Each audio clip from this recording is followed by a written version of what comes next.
Final Fantasy 16 launched on PlayStation 5 recently, and the takes are flying hot and heavy from the usual suspects about its lack of diversity to the misogyny and so on and such forth. And just, here's another example of it. It's a story from Kotaku. It's up on archive because it's Kotaku. Final Fantasy 16's Jill should be more than pretty. Square Enix's heroine embodies an age-old issue developers have with women in video games, and that they love to complain about. Basically just talking about she's kind of a one-note character. She's there to mainly be the eye candy, yada yada yada, all that kind of bullshit. The usual shit you'd expect.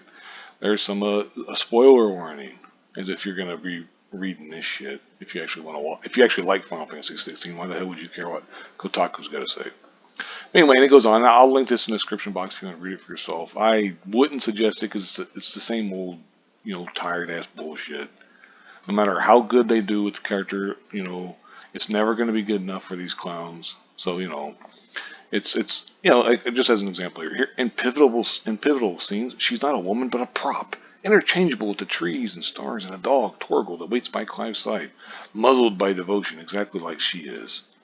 And everything. That basically, it just tells you where she's silent when she shouldn't be, and all this kind of shit. Like I said, I don't want to read too much more of this because, quite frankly, it's a pretty damn long article, relatively. I did see a thing though. Speaking of Final Fantasy 16, the retail launch sales are the lowest in Japan since at least Final Fantasy 5 and the Super Famicom. Less than half the remake or the launch of Final Fantasy 15 or the remake of 7. Including digital sales should be over 500k, not an unexpected result. Now, if you look at this and we zoom in a little bit closer, oops, there we go. And you can see it's true, like they said. Now, at the same time, a lot of games are going digital. Like every year, it's more and more. I know this is 2020, so it's only been 3 years basically. But go ahead and zoom that back out. But it's also the kind of thing that every year digital grows and grows and grows.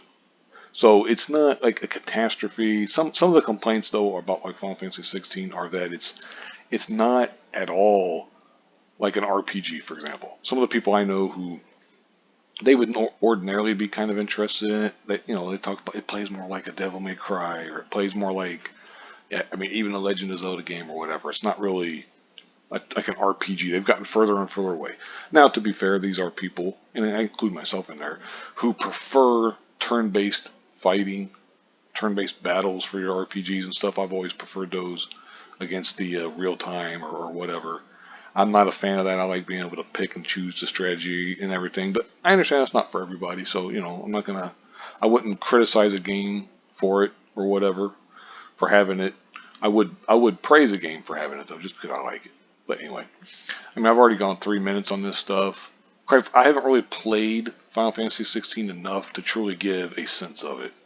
So I'm going to leave my own personal thoughts on the game out of it. A lot of these, reviewers and stuff, they've given good reviews. Kotaku didn't. They didn't care for it. They got more important things to complain about, like how apparently Jill's like a dog in their eyes. It's just a bunch of bullshit. But anyway, like I said, to clarify once again, these sales, they're not great, but it's not some people might try to tie it into the lack of diversity. It's not that at all. That's anyone who tries to tell you that's a fucking idiot and they're lying to you. But anyway, I'm gonna go ahead and wrap it up here. Thank you very much for watching and have a good one.